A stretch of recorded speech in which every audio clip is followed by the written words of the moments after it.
আমি একটা অনুরোধ জানাবো আমার দলের নেতা কর্মী যারা আজকে এখানে এসেছেন সহানুভূতি দেখাতে।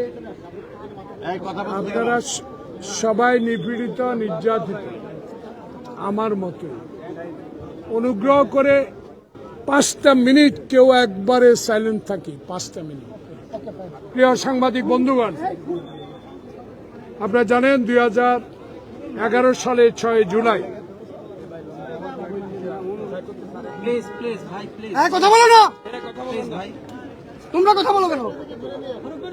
বাংলাদেশের গণতন্ত্র হরণকারী,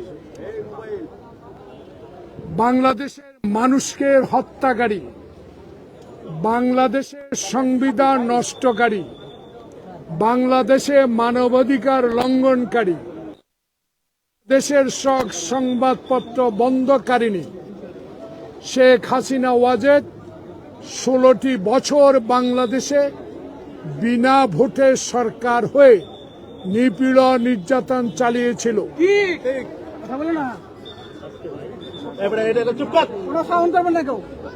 তার প্রতিবাদে বাংলাদেশ জাতীয়তাবাদী দলের চেয়ারপারসন বেগম খালেদা জিয়া সমমনা দলগুলোর পক্ষ থেকে 2011 সালে 2 দিনের জন্য হরতাল ডেকেছিল। সে হরতাল চলাকালীন সময় আমার সহযোদ্ধা যারা আমার সাথে আছে, নাম বলবো, তাদেরকে নিয়ে আমি শেরেবাংলা জাতীয় সংসদ ভবন থেকে একটা মিছিল নিয়ে ফার্মগেটের উদ্দেশ্যে রওনা দিচ্ছিলাম। তখন এই আজকের অতিরিক্ত পুলিশ কমিশনার হারুন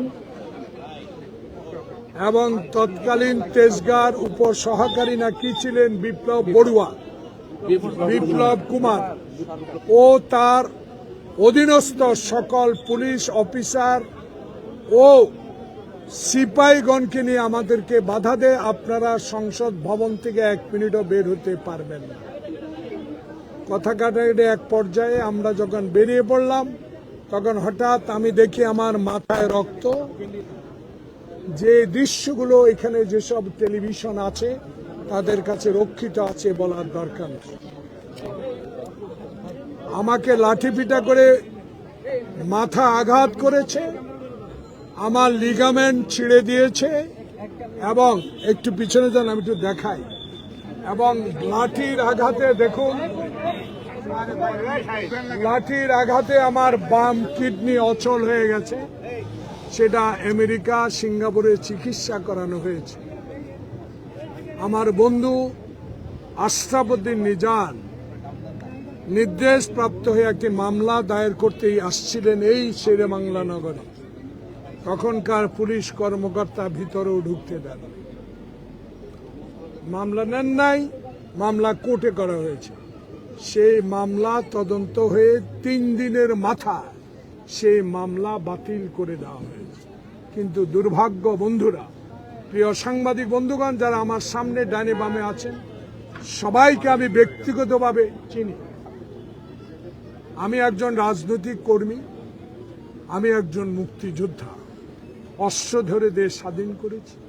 আমি শিক্ষা প্রতিষ্ঠানের ভিপি জিএস হয়ে এই পর্যন্ত এসেছি, 5 বার এমপি হয়েছি, বিরোধী দলের চিফ হুইপের দায়িত্ব পালন করেছি।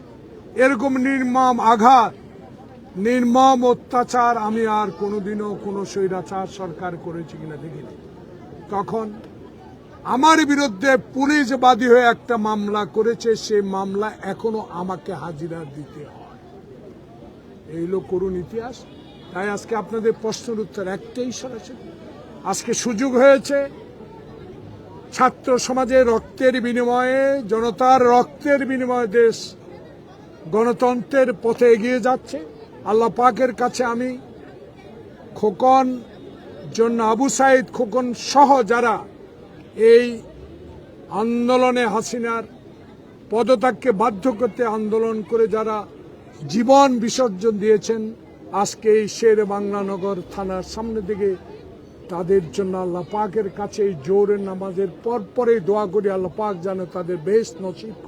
সাথে সাথে আপনাদের মতো যারা স্বাধীনতা পান নাই, সকল সংবাদপত্র বন্ধ করে দিয়েছিল, যারা বিগত দিনে কথা বলতে পারেন নাই, এখন কথা বলার সুযোগ হয়েছে। কথাগুলো বলবেন, এই কথাগুলো এই জন্য বলবেন, এখন লেখার স্বাধীনতা আছে, কথা বলার স্বাধীনতা আছে, প্রচার করার স্বাধীনতা আছে। সেই কারণে ইন্টেরিয়াম গভর্নমেন্ট যিনি আজকে প্রধান, আল্লাহ পাকের কাছে তার জন্য দোয়া করি, যিনি এখন পলাতক শেখ হাসিনা 14 তলায় লিফট বন্ধ করে দিয়েছিল তার মামলা, পায়ে হেঁটে 14 তলা পর্যন্ত গিয়েছিলেন। আল্লাহর কি কুদরত, শেখ হাসিনা এখন পলাতক। যার লিফট বন্ধ করে দেখে পদ্মা সেতু থেকে টুপ করে ফেলে দিবে বলেছিল, সে এখন পলাতক। আর সেই ইন্টেরিয়াম গভর্নমেন্টের প্রধান ডক্টর মোহাম্মদ ইউনূস আজ বাংলাদেশের সরকার। এইটুকু বলেই আপনাদেরকে হারুন বিপ্লব সহ অসংখ্য যারা সহযোগী ছিল সবার নাম উল্লেখ করে। আপনারা কিসের মামলা করেছেন? আমরা হত্যা মামলা করেছি, হত্যা প্রচেষ্টা মামলা। এই মামলা গ্রহণ করেছেন, মামলা তারিখ আমার লয়ারের কাছে আছে। Thank you very much. কি শুধু আপনি একা? আপনারা বিভিন্ন সময় আমি একজনই বাদী, আমার সহকর্মীরা সব ভাই, আপনারা বিভিন্ন সময় বলেছেন যারা হুকুমদাতা তাদের বিরুদ্ধে ব্যবস্থা নেওয়ার জন্য, এবং আমরা দেখেছি বিগত আন্দোলনেও হুকুমদাতাদেরই দায়ী করা হচ্ছে এবং তাদের গ্রেফতার এবং বিভিন্ন ধরনের মামলা হচ্ছে। তাহলে আজকে ওই সময় হারুন এবং বিপ্লব তো ছোট অফিসার ছিল, তাহলে হুকুম ছোট অফিসার না, বড় অফিসার ছিল এবং হুকুম সে যার দ্বারা হুকুমে অসুখ, আমি যাকে দেখেছি তাকে আসামি করেছি। Thank you. Thank you.